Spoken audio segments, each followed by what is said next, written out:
வணக்கம். நம்ம உலகத்தையே மாத்தி அமைக்க போற சில முக்கியமான விஷயங்களை பத்தி தான் நாம இங்க அலசி ஆராய போறோம். வாங்க இதுல கொஞ்சம் ஆழமா இறங்கி பார்க்கலாம். ரொம்ப தூரத்துல இல்லாத நம்ம எதிர்காலத்தை பத்தின ஒரு அதிர்ச்சியான கணிப்போட ஆரம்பிப்போம்.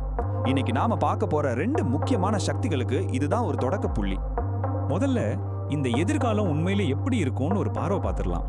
இப்போ இருக்கிற நிலவரத்தை வச்சு இதை கணிச்சிருக்காங்க.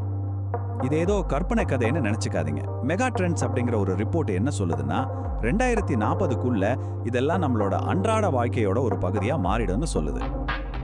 சரி, இவ்ளோ பெரிய மாற்றங்கள் நடக்குதுன்னா இதுக்கு பின்னால இருக்கிற உண்மையான சக்திகள் என்னென்ன, அதை பத்தி தான் நாம இப்போ ஆழமா பார்க்க போறோம். இதுல முதல் சக்தி என்னன்னா, உலக அதிகாரத்துல நடக்க போற ஒரு மிகப்பெரிய வரலாற்று மாற்றம். இது உலகத்தோட செல்வாக்கு வரைபடத்தையே மாத்தி வரைய போகுது. பாருங்க, கிட்டத்தட்ட 500 வருஷத்துல முதல் முறையா உலகத்தோட பொருளாதாரம் மற்றும் அரசியல் ஈர்ப்பு மையம் அட்லாண்டிக் பகுதியிலிருந்து இந்தோ பசிபிக் பகுதிக்கு நகர்ந்திருக்கு. இந்த மாற்றம் வரலாற்றிலேயே ஒரு முக்கியமான தருணம்னு சொல்லலாம். ஒரு காலத்துல அமெரிக்காவை கண்டுபிடிச்சதும் எப்படி உலகத்தோட கவனம் மத்திய தரைக்கடல்ல இருந்து அட்லாண்டிக்கு மாறுச்சோ அதே மாதிரி ஒரு பெரிய மாற்றம் இது. இந்தோ பசிபிக் பக்கம் கவனம் திரும்புறதுக்கு முக்கிய காரணம் புதிய சக்திகளோட எழுச்சி தான். குறிப்பா சொல்லணும்னா சீனா மற்றும் வளர்ந்து வர்ற பிரிக்ஸ் பிளஸ் கூட்டணி. இந்த மேப் பாத்தீங்கன்னா சீனாவோட லட்சியம் எந்த அளவுக்கு பெருசுன்னு புரியும். அவங்களோட பெல்ட் அண்ட் ரோட் திட்டம் மூலமா 3 கண்டங்கள்ல வர்த்தகம் மற்றும் செல்வாக்குக்கான ஒரு புது வலையமைப்பையே உருவாக்கிட்டு வராங்க. சரி, இப்ப நம்ம எதிர்காலத்தை தீர்மானிக்க போற 2வது சக்திக்கு வருவோம். இந்த புவிசார அரசியல் மாற்றத்தோட சேர்ந்து நிலைமையை இன்னும் சிக்கலாக்கக்கூடிய ஒரு விஷயம், அதுதான் நம்மளோட மாறி வரும் காலநிலை. ஐபிசிசி, அதாவது காலநிலை மாற்றத்துக்கான அரசாங்கங்களுக்கு இடையேயான குழு, அவங்க என்ன சொல்றாங்கன்னா, நாம இந்த முக்கியமான வெப்பமயமாதல் அளவை, அதாவது 1.5 டிகிரி செல்சியஸை இன்னும் ஒரு 20 வருஷத்துக்குள்ளேயே தொட்டுடுவோம்னு சொல்றாங்க. ஆனா இந்த சார்ட்ல ஒரு முக்கியமான விஷயம் இருக்கு.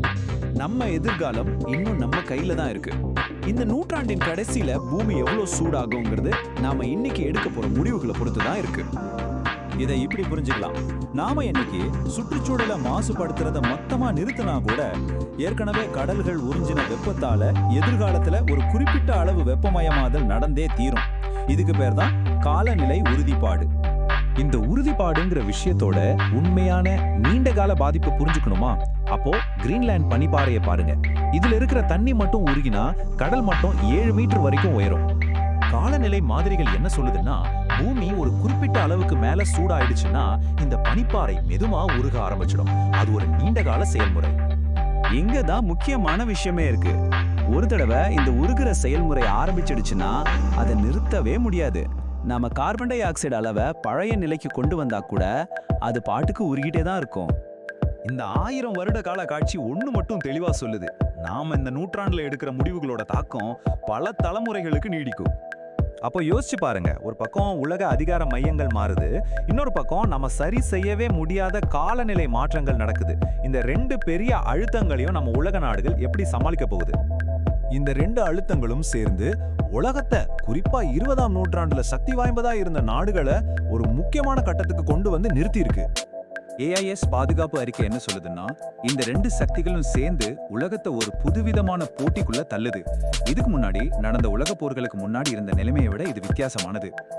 ஏஐஎஸ் அறிக்கையில இருந்து வர்ற இந்த ஒரு வரி புது யதார்த்தத்தை தெளிவா சொல்லுது.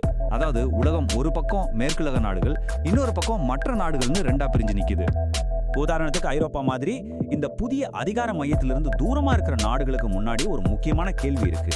நீங்க ஒரு சுதந்திரமான உலக சக்தியை உயர போறீங்களா, இல்ல மற்ற சக்திகளுக்கு கீழே ஒரு துணை கதாபாத்திரமா இருக்க போறீங்களா?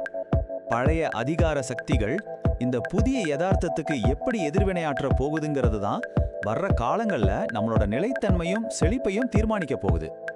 பழைய உலக ஒழுங்கு மெதுவா மறைஞ்சிட்டு வர்ற இந்த நேரத்துல நம்ம முன்னாடி ஒரு பெரிய கேள்வி நிக்குது. 21ஆம் நூற்றாண்டுக்கான புதிய விதிகளை எழுத போறது யாரு? அதிகாரமும் காலநிலையும் மாறிக்கொண்டே இருக்கிற இந்த புதிய யுகத்தை வழி நடத்த போறது யாரு?